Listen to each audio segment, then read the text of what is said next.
একটা উদ্ঘাটন করেই ছাড়বো।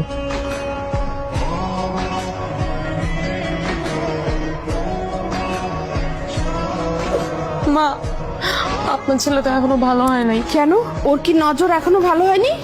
না মা, এখনো ও নজর দিয়ে রাখছে। আবার কার দিকে নজর দিল এখন?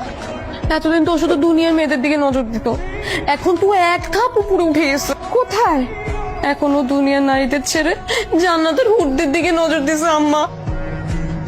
জান্নাতের হুর? হ্যাঁ মা, ওই যে আল্লাহ তাআলা বলছে না, যেসব পুরুষ মানুষ জান্নাতে যাবে তারা একটা না দুইটা না 70টা হুর পাবে। এই জন্য তো দিন না 24 ঘন্টা নামাজ পড়ে। আরে আমার কপাল।